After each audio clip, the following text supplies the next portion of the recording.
dari Indonesia ini berkembang di ujung dunia internasionalisme dan biarkan Tentang upacara bendera yang di Gedung Juang itu Pak, dihadirin beberapa tokoh-tokoh termasuk raja, pemangku adat, sultan. Semuanya ada.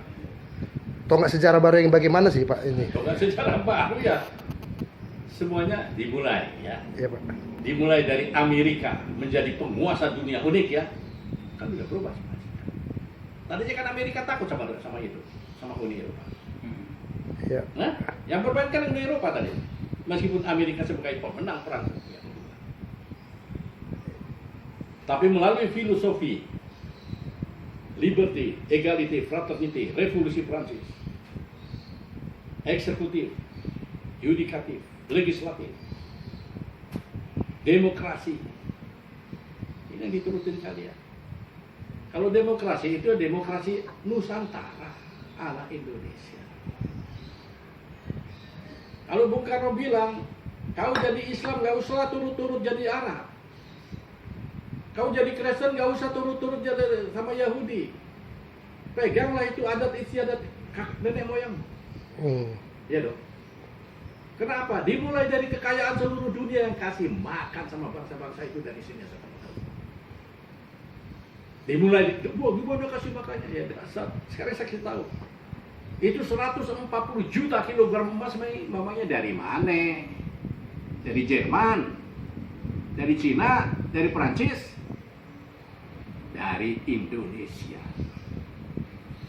Kerajaan Nusantara atas nama Soekarno. Ya. Nah ini orang-orang saya kumpulkan semuanya. Bergolak semuanya itu karena dia tahu yang pegang ini Amerika dan Amerika cuma turun satu perintah apa? IMO yang saya bikin. Melalui apa? Gempuran demi gempuran. Oh panjang ceritanya. Nah sekarang sudah terbukti IMO bergerak, ya didengarin oleh Amerika, the New America, Amerika Now kata itu, kata Donald Trump. Ya, kan? Amerika nasionalis. Yang diarahkan oleh Indonesia nasionalisme Pancasila.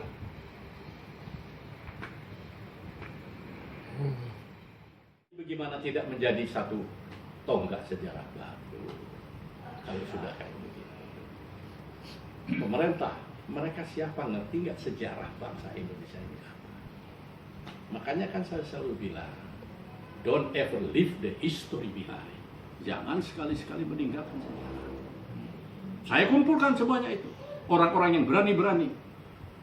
Nggak usah pakai aturan, saya bilang. Aturan dari mana? Yang bikin aturan itu Belanda, kok diturutin lagi dari sini. Nggak usah pakai aturan. Pukul di mana? Menurut insting kalian itu mesti dipukul. Bergerak kan? Dari sejak saya sama Eli Yuniarti itu. Iya. 16 Agustus tahun lalu itu Pak. Udah setahun Pak. Terjadi Pak. Iya kan? Satu-satu coba dengerin lidah saya. Terjadi nggak? Iya. Loh saya ini kan biasa penasehat dari presiden, kenapa? Karena saya melihat ke depan. Iya Pak. Dari sekian ratus saya melihat apa tokoh-tokoh yang statement itu cuma Bapak yang Sudahlah. tahun lalu itu Pak. Iya Pak. Makanya jangankan di sini di Eropa aja turut saya, di Eropa, di Amerika juga turut saya. Mereka itu pakai otak, logika dan pakai insting. Bukan duit yang dilihat, duit. Wah lo BI dari mana lo?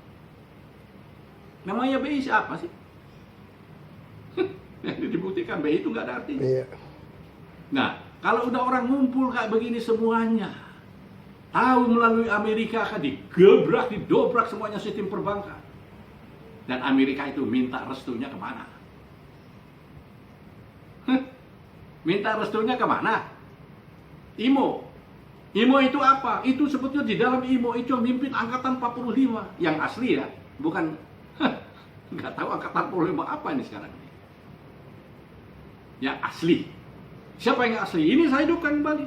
Paling tiga anak-anaknya. Karena angkatan 40 itu yang bikin bapak saya tahun 52 di Jalan Madura, namanya itu Jalan Muhammad Yamin. Saya sudah membuat satu pasukan namanya itu Laskar Rakyat tahun 45, cikal bakal TNI, kan begitu. Di mana? Menteng Raya 31. Bukan Pegangsaan Timur, Menteng Raya 31 pertempuran revolusi Agustus yang pertama itu 23 Agustus di depan Menteng Raya 31 di sebelah gang tembok keluarlah jago-jago Betawi di situ, pesilat-pesilat Betawi, Jawara-jawara itu. jawara-jawara, bukan orang-orang ahli pikir. Kalau orang ahli pikir kan jadi pintar. Kalau pintar kan dia lihat ada maut, mana dia berani, dia perhitungkan kan, mikir lagi. Kalau ini kagak, bukannya goblok, satu keimanan. Nah situ mulai kamu ngomong tentang Yesus Kristus, tentang Allah, keimanan. Tahu kan bedanya? Tahu Pak. Iman di situ. Ada nggak kalian iman? Oh sekarang sudah hampir nggak ada. Nah, jadinya melihat itu semuanya bergolak lah semuanya. Nah, saya kumpulkan putra putri pejuang ini. Ya, saya mulai dengan Eli Yuniarti yang kamu ceritanya udah tahu. Ex officio dari Depdagri, 38 tahun. Ya, jam terbangnya itu di bagian kebudayaan, ya kan? Dan di DPR. Ya ini Eli Yuniarti ini berani dia. Berani karena pakai insting dan keyakinan. Kan waktu kita pertemu pertama sama Eli Yuniarti kan kamu ada. Ada Pak. Ya kan, nah, udah kamu juga saksi hidup. Iya Pak, benar. Ya, jadi jangan goblok, maaf ya. Iya Pak. Jangan goblok. Itu dikat. Sampai si Tatang juga udah nyahok ngerti sekarang. Gak bisa main-main ke kiri ke kanan tanpa saya.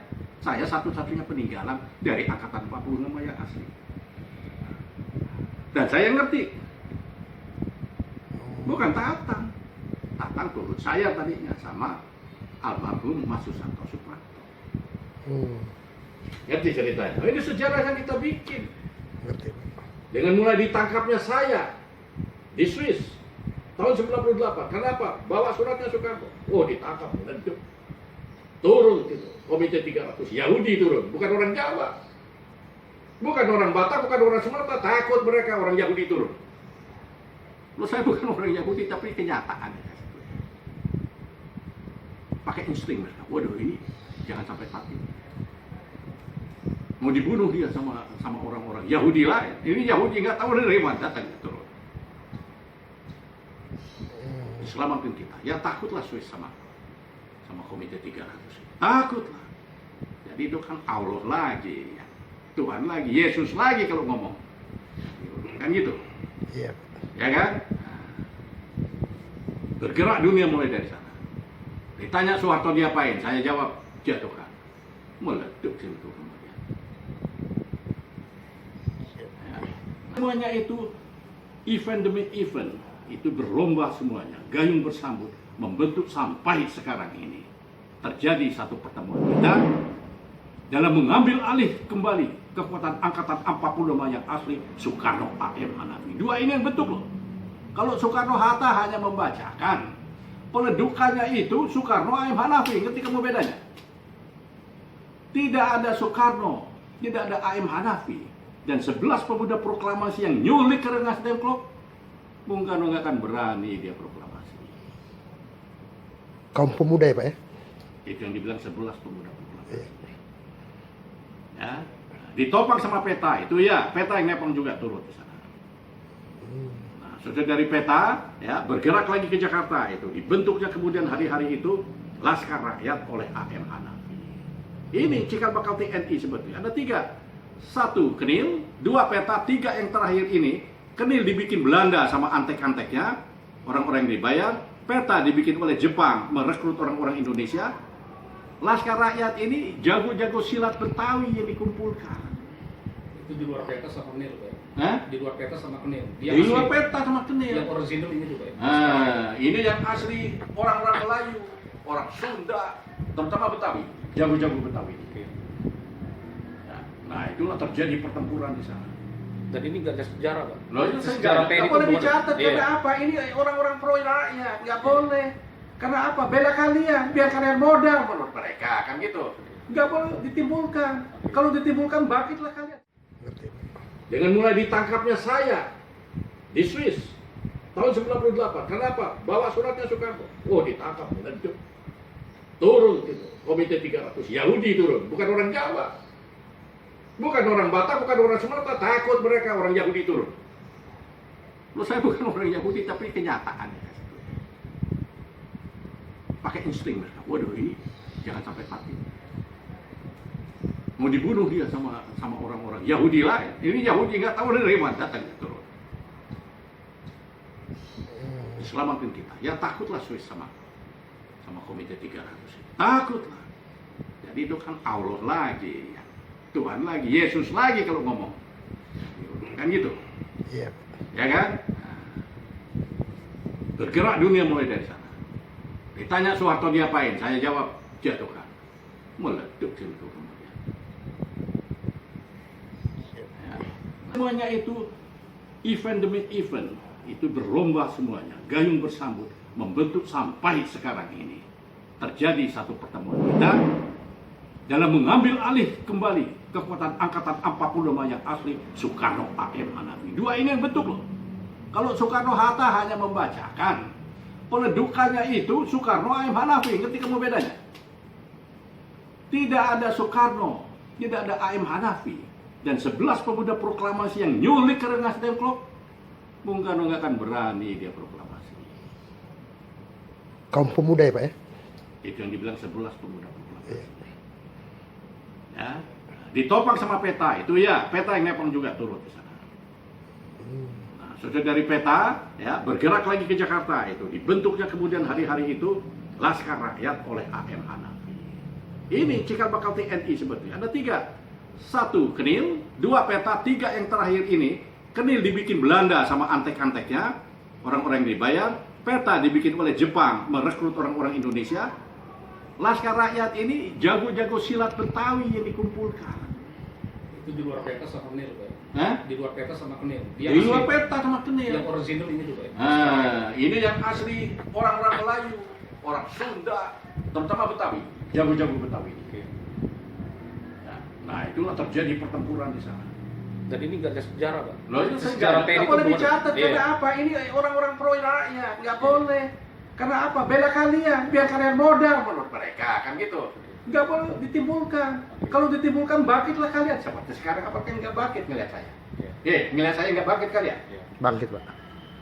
Nggak boleh menurut mereka. Seharusnya pimpinan TNI pertama itu dari Laskar Rakyat ya, Nah. bukan dari peta atau dari Kenil, Pak ya. Iya. Jadi inilah Laskar Rakyat ini, Ibu. Tempur di sana, meleduklah itu. Ya. Jadi ceritanya dari Menteng Raya 31 mundur ke Cikini, dikejar lagi sama Pansor, tembak-tembakan terus sama Pansor. Ya, lawan senjata-senjata rampasan depan itu. Mundur ke Jatinegara, tempur lagi di sana. Mundur ke Klender, bersatu sama Mat Hitam di sini. Makanya dibilang gerombolan, bukan gerombolan, udah nggak mau bayar pajak sama Belanda. Mat Hitam itu, ngerti? Udah di sini tempur terus di Klender.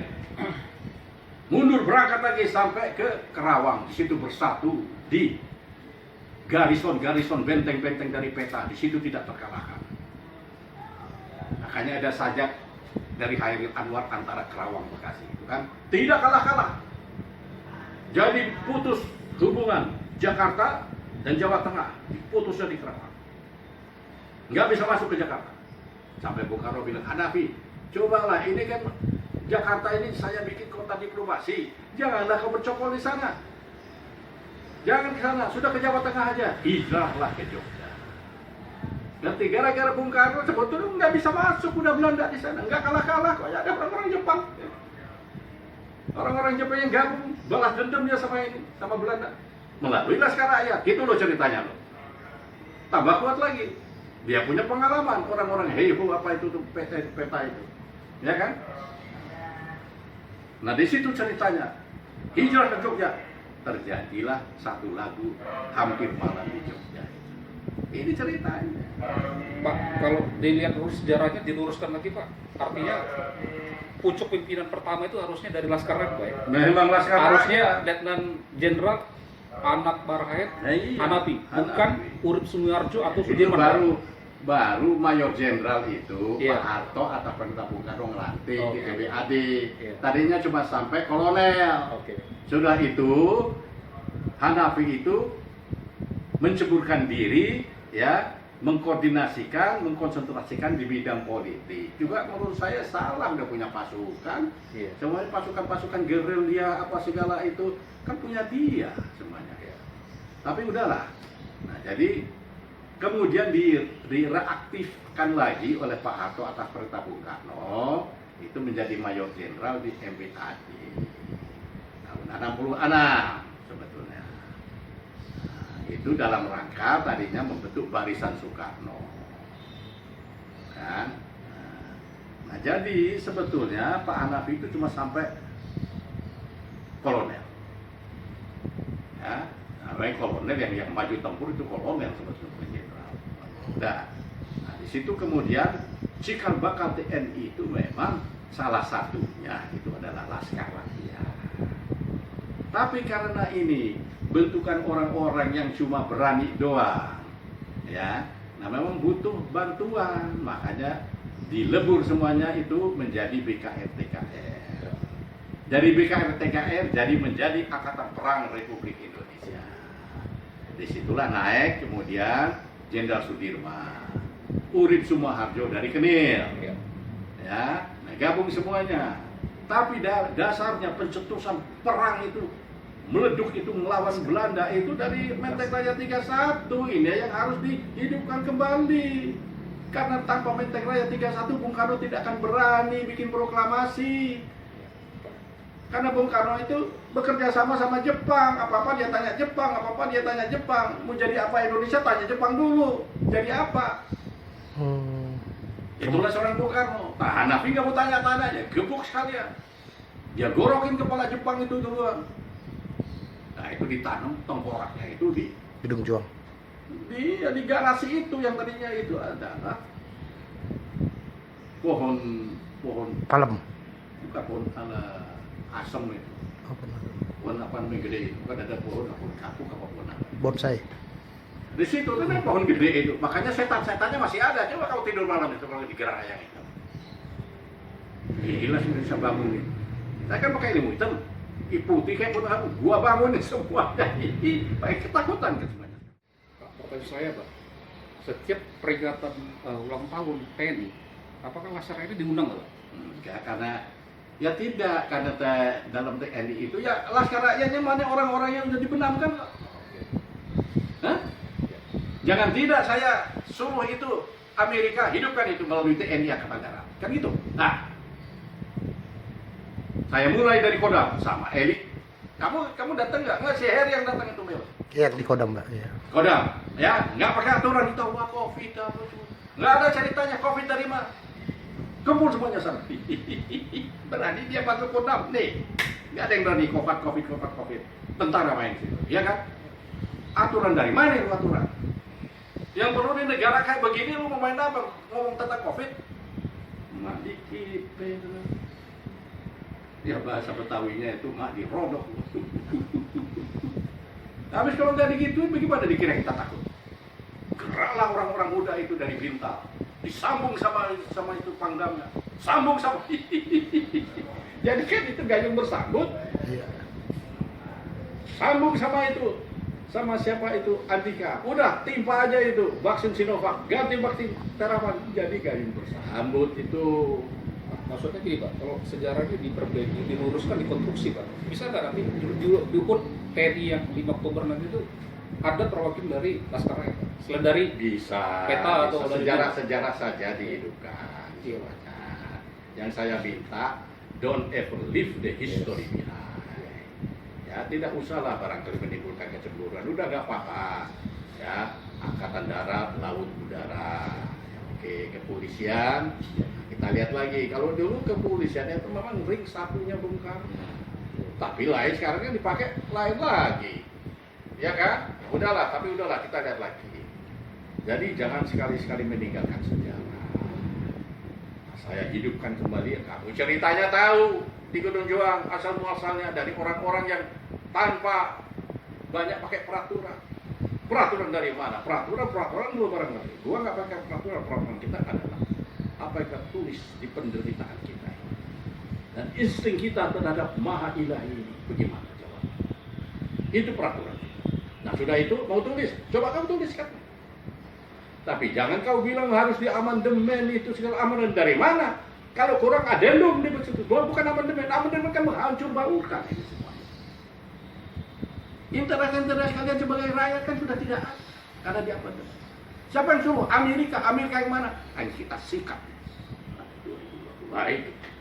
Jadi kan cara rakyat lagi secara. Ngerti kan? Nggak pakai aturan kita. Aturan dari mana? Pakai aturan buat ngedomplangin, bikin rakyat tua sengsara kayak begini.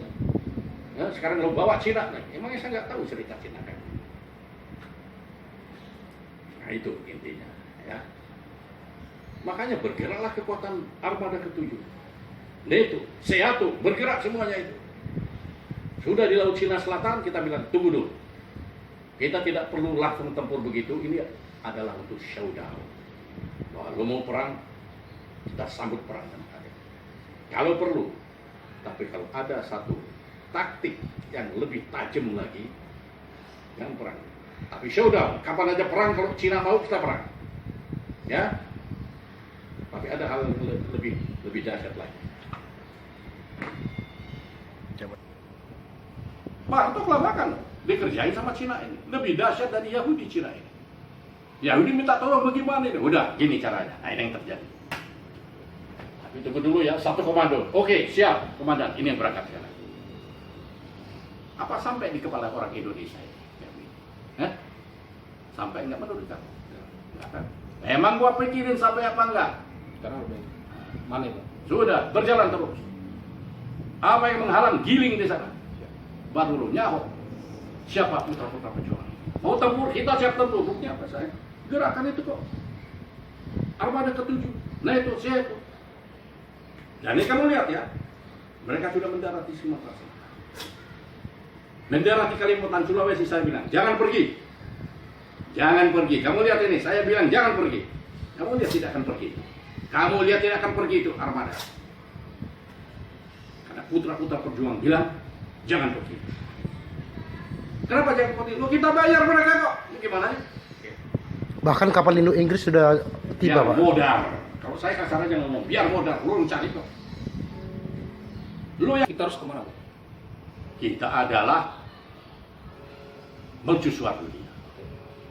Kita adalah yang kasih makan, termasuk sama Tiongkok. Itu gembel kok dia nggak makan tahun 48 itu Bung Karno kirim dari Burma. Beras-beras dia nggak makan kok. Berdikari, Pak. Iya. Udah itu Pak Harto. Dilihat orang-orang yang tidak mampu, dia minta tolong sama Cina. Cina sudah kuasai karena Pak Harto udah bingung, dia timpanya Pak Harto dari belakang. Ayo mau apa? Yang lebih berbahaya siapa? Yahudi apa Cina? Nah, ini kalian sendiri lihat. Itu dulu. Yang satu coba bilang, wah hari akhirat, jangan ngomong tentang hari akhirat sama saya. Semua orang pun akan mati. Ya, cuma sebelum kau mati, kau pertanggungjawabkan sama Tuhan itu. Bagaimana kau mau pertanggungjawabkan? Iya. Hah?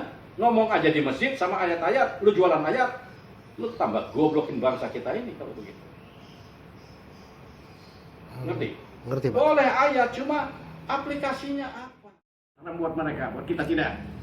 Ya, topang Jokowi, jangan ganggu dia. Kalau enggak, gua sikap kepada. Bukan persoalan karena saya cebong, karena nggak bisa. Udahlah, ini kan dipilih konstitusional, dia itu. Ya. Kecuali dia itu bergerak inkonstitusional.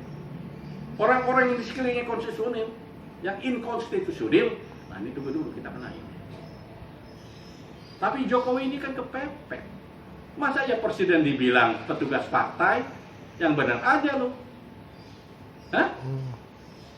Masa ya ditodong-todong sama oligarki Cina semuanya di sana, yang benar aja loh. Hah? Zaman Bung Karno Cina nyerempet mobil saya turun, saya gamparin itu. Karena rasa nasionalisme kita ya. Lah sekarang kamu lihat yang terjadi. Hah? Dimanapun ada rasa nasionalisme, Jepang ada, Prancis, wah rasis mereka itu. Bisa dimengerti. Kalau kalian, masa kalian jilat-jilat pantat orang asing? Yang bener dong.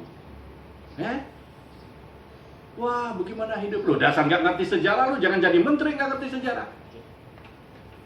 Hah? Lo ngutang ke Perancis, lo ngutang ke Cina, lo ngutang ke Amerika aja tanyanya sama kita kok. Ngerti nggak di kepala kamu? Ngerti, Pak. Kembar. Dari kerajaan ngerti, cuma nggak bisa ngomong, takut ngomongnya. takut. Nah ini kita tabrak. Tabrak terus. Nah atas izin Allah Subhanahu wa Ta'ala, Tuhan Maha Pencipta. Puji Tuhan, kata orang Kristen, ya kan, berangkatlah kekuatan ini. Islam yang sejati, Islam Pancasila, Islam Templar, Kristus, Buddha, semuanya berangkat semuanya. Nah inilah ketuhanan yang Maha Esa. Ngerti intinya? Ngerti. Makanya saya bilang, jangan macam-macam kalian. Jangan mau didorong sampai terjadi perpecahan kayak begini. Dimulai, jangan ganggu Jokowi. Dia itu butuh rakyat Indonesia. Wah bagaimana? Nanti saya kasih makan kamu jangan macam-macam. Nanti saya kasih kerjaan kamu. Saya kasih kerjaan. Wah ini jangan banyak ngomong atau buat sikat tuh sekalian. Jangan banyak diskusi lah, kerjakan. Nah, kan nggak ada orang Indonesia yang berani ngomong kayak begitu.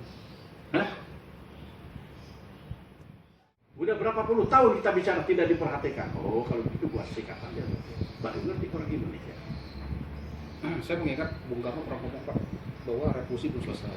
Ya? Walaupun Bung Hatta bilang revolusi sudah selesai, tapi Bung Karno tegaskan bahwa revolusi kita belum selesai. Tidak selesai. Nah, maksud saya begini Pak, bisa nggak sih ada pejuang 45 nih ataupun generasi penerusnya itu terlibat langsung dalam pemerintahan Pak? Nggak boleh di luar lagi Pak, tapi ikut terlibat dalam Di pemerintahan. sini makanya untuk itu saya galakkan berdirinya kembali Angkatan 45 dengan melibatkan putra-putra pejuang yang sejati. Ya.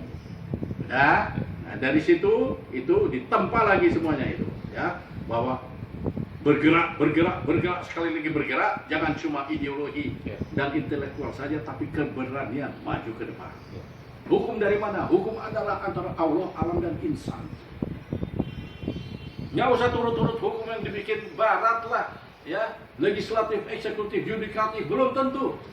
Ini berpadu tidak, harmonis tidak dengan budaya bangsa Indonesia. Kalau tidak harmonis, jangan pakai. Ngerti? Kan kita ada budaya kita. Batak ada budayanya, Jawa ada budayanya, Ambon ada. Pakailah dari sana.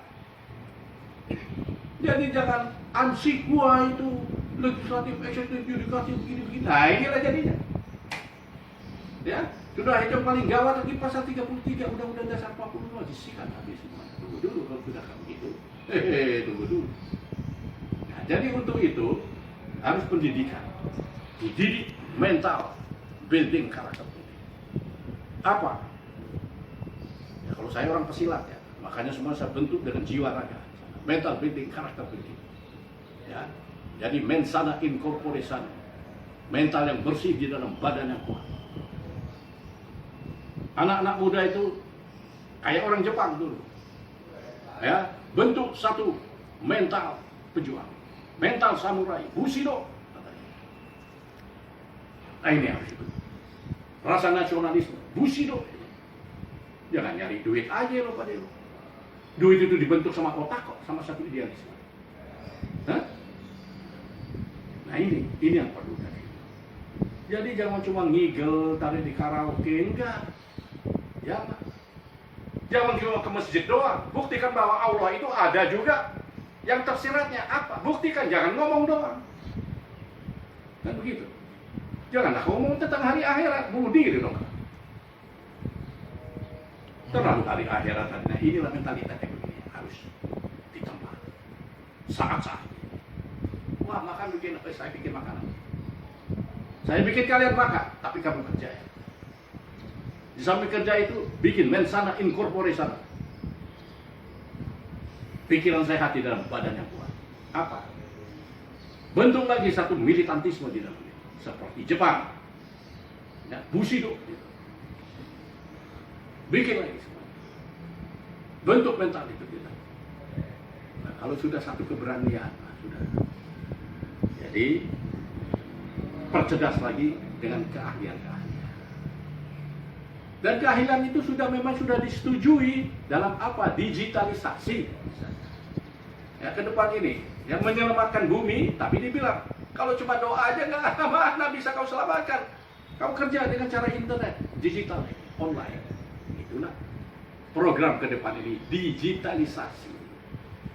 selamatkan bumi. Ya, bagaimana caranya? Ya ini kan makanya nikel lah, apa segala mobil listrik dan banyak lagi. Duitnya dari mana? Itu urusan saya. Itu urusan IMO. Kalian turut satu komando di dalam. Jangan macam-macam. Kalau enggak, gua sikat sekalian. Dan saya akan buktikan. Habis nyarinya ke sana bagaimana? Ya? Diajak ngomong enggak ini, enggak mau. Berakin kita, ngencingin kita. Kan udah kelihatan.